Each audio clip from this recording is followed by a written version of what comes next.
About child poverty, what would you like to see as progress on that? Well, I mean, poverty and tackling poverty and breaking down barriers has to be central to everything that we do. People will not feel better off or safe and secure if we haven't tackled poverty. But I'm very clear in my own mind that we must tackle poverty by putting in the support that is needed, but also break down the barriers to opportunity, because otherwise we won't fix the very deep and complex causes of poverty, and that's why it's central to what we are doing. And it's not a one department issue, it's across all departments because it is so complicated and deep rooted. But it's got to be more than just support to deal with poverty as it is today, but also to put in place the measures to ensure that people can get out of poverty and stay out of poverty. And that's why, broadly speaking, the strategy we've adopted has four limbs to it. The first is to increase income, the money coming into people's pockets, if you like, into their household. All right, everyone, buckle up because we're diving straight into the gladiatorial arena of British politics. Prime Minister's questions, where MPs trade barbs sharper than a butcher's knife, and the chamber feels like a mix of a courtroom drama and a rowdy pub brawl.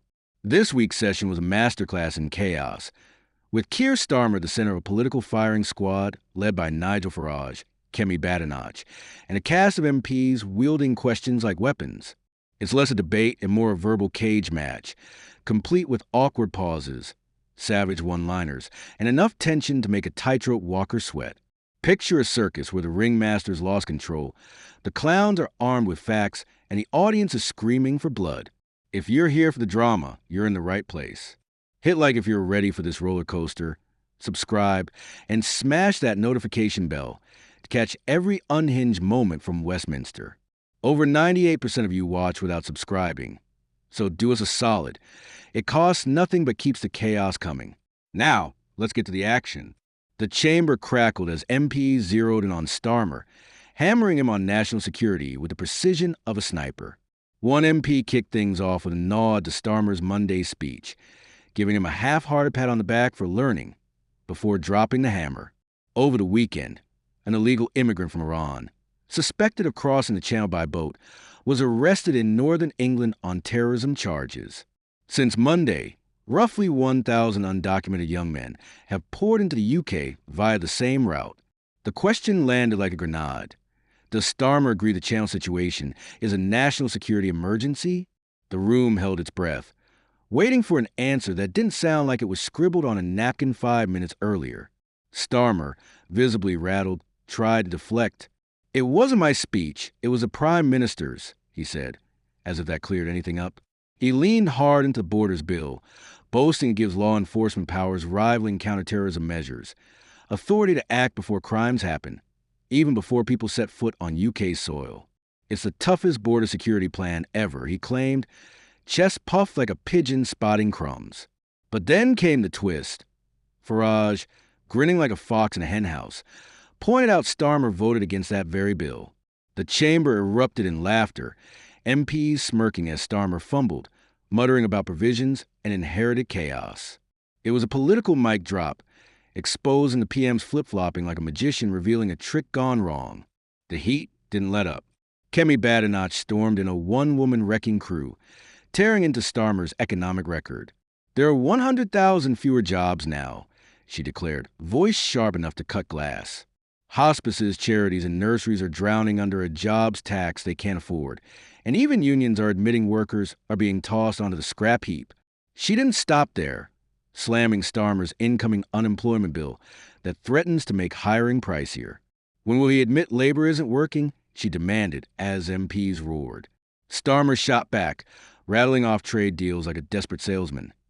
India deal, tariffs on cars slashed to 10%, whiskey and gin tariffs cut, pumping £488 billion into the economy, U.S. and EU deals safeguarding thousands of jobs. But Badenoch wasn't buying it. She accused him of wanting to rip up those same deals, calling his approach unserious and his party a dead party walking. The chamber buzzed, MPs leaning back, some giggling, others rolling their eyes as Starmer tried to salvage his dignity with a response that felt focus group to death. Then came Theresa May, striding in like a sassy aunt who's had one too many sherries at Christmas. Once mocked as a Maybot, she's upgraded to a snark machine, delivering a line that left Starmer reeling. Is there any belief he holds that lasts a week in Downing Street? The room gasped like it was a soap opera cliffhanger. Starmer, caught off guard, could only muster the belief that she talks rubbish. It was less Churchill, more playground taunt, and the chamber loved it. Laughter rippled as May sat down, her icy precision leaving a mark. But the real showstopper was Nigel Farage, entering the stage like a matador facing a bull. "Thank you, Mr. Speaker," he said, voice calm but lethal, before tearing into Starmer over the Channel crossings. He painted a picture so vivid it made Dunkirk look like a sunny beach holiday, demanding the situation be declared a national security emergency.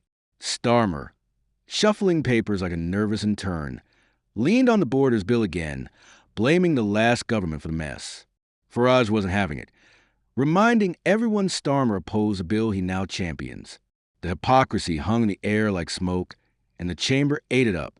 Amid the chaos, Ed Davey of the Liberal Democrats tried to steer things serious, raising the crisis in Gaza.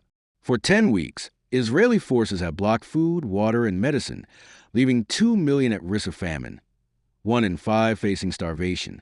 Davey demanded Starmer act, coordinate with President Trump, recognize Palestine, and ensure aid reaches those in need.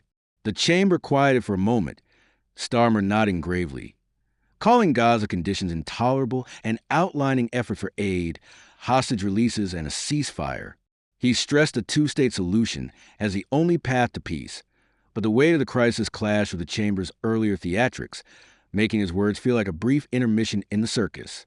Back to the domestic front, Badenoch returned, relentless, with a gut-punch story about Beal's, a 180-year-old Dorset department store that survived wars but not Starmer's government, now holding a Rachel Reeves closing down sale. It's a symbol of labor's economic failures.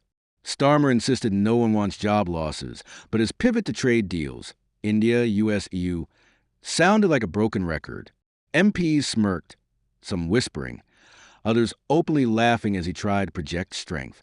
The session was a whirlwind of jabs, from Farage's sly precision to May's cutting wit and Badenoch's relentless onslaught. It was political theater at its peak. Part comedy, part tragedy, all chaos. This is PMQs, a weekly spectacle where policies meet punchlines, and the line between governance and stand-up comedy blurs. It's not just about who wins or loses. It's about the absurd brilliance of it all. From Starmer's awkward comebacks to Farage's perfectly timed zingers, every moment is a reminder that Westminster is as much a stage as it is a seat of power. Beneath the laughter and drama, though, real issues, jobs, borders, global crises shape the nation's future. So, whether you're here for the policy or the popcorn-worthy roast, PMQs delivers. If you love this chaos, hit like, subscribe, and share. Drop a comment. Who owned the chamber? Farage's sly jabs, May's icy takedown, Badenoch's knockout blows, or Starmer's talking rubbish fumble. Westminster's never dull, and will keep breaking down the madness with the sarcasm it deserves. Until next week, keep calm, carry on, and enjoy the show.